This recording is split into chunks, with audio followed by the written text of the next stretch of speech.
Shalom saudara, hari ini kita belajar satu topik firman Tuhan, saya beri judul adalah Malam Penentu. Lukas pasal 6 ayat 12 sampai 13. Pada waktu itu pergilah Yesus ke bukit untuk berdoa dan semalam-malaman ia berdoa kepada Allah. Ketika hari siang ia memanggil murid-muridnya kepadanya, lalu memilih dari antara mereka 12 orang yang disebutnya rasul.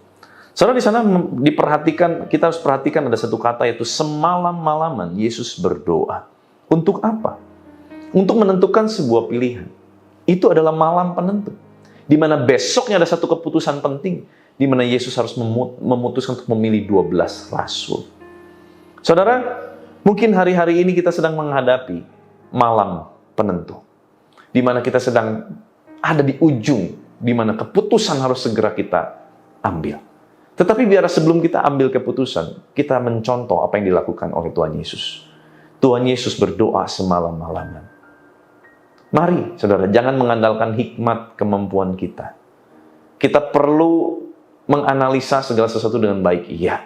Tetapi di atas semuanya, kita harus belajar mengandalkan Tuhan.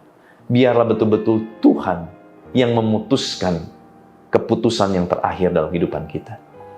Dan biarlah sekalipun keputusan itu adalah sesuatu yang gak enak, gak nyaman. Tetapi biarlah keputusan itu adalah keputusan yang kita pilih. Keputusannya Tuhan, bukan keputusannya kita. Saya yakin dalam kemahatauan, Tuhan Yesus pasti tahu bahwa 12 berisikan satu orang yang akan mengkhianati Yesus. Tetapi kalau kita lihat perjalanan kehidupan dari orang yang mengkhianati Yesus, yaitu Yudas. Yesus berkali-kali memberikan kesempatan untuk Yudas itu bertobat. Tetapi pada akhirnya, Yudas mengkhianati Yesus. Sebetulnya ada beberapa orang yang punya alasan untuk mengkhianati Yesus. Salah satunya adalah Petrus. Waktu Petrus berusaha membantu Yesus, Yesus justru menegur Petrus dengan keras. Nyahlah engkau iblis. Padahal Petrus maksudnya baik loh. Petrus nggak mau kehilangan Tuhan Yesus. Nah, tetapi lihat, mungkin kalau Petrus tidak menjaga hatinya, mungkin Petrus adalah orang yang mengkhianati Yesus. Atau Boanerges, anak Guntur bersaudara, Yakobus dan Yohanes. Mungkin mereka pun bisa mengkhianati Yesus. Karena satu kali mereka pernah bilang sama Tuhan, apakah perlu kami menurunkan api dari langit membakar mereka?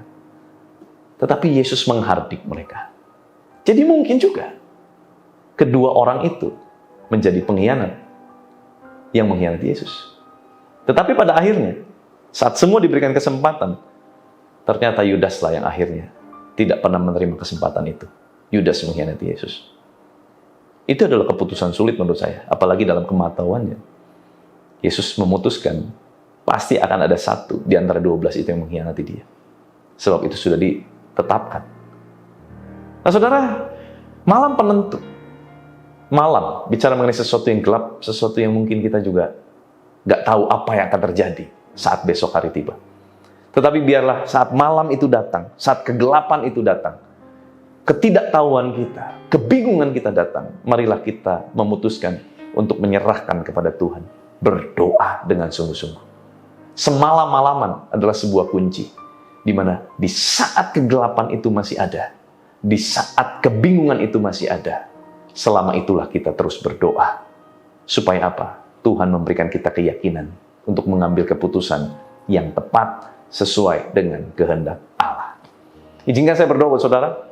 Tuhan, buat mereka semua yang mungkin sedang bingung dalam mengambil keputusan, biar saat ini Tuhan, firman-Mu meneguhkan mereka. Biar mereka boleh mengambil waktu yang khusus untuk mereka bisa masuk di dalam doa. Mereka sungguh-sungguh berdoa, sehingga jawaban Tuhanlah yang akan mereka putuskan, mereka pilih. Bukan jawaban yang sesuai dengan kehendak hati mereka. Tuhan, teguhkan setiap hati dari anak-anak-Mu yang sedang bimbang dan bingung. Biar Tuhan sendiri yang mencampur tangan menjadi Allah yang menentukan jalan hidup mereka. Berkati seluruh aktivitas mereka sepanjang hari ini, Tuhan. Biar kuasa kehidupan dan kuasa kebangkitan Kristus memerintah atas kehidupan kami. Di dalam nama Tuhan Yesus Kristus, haleluya, sama-sama kita katakan, amin. Tuhan Yesus memberkati.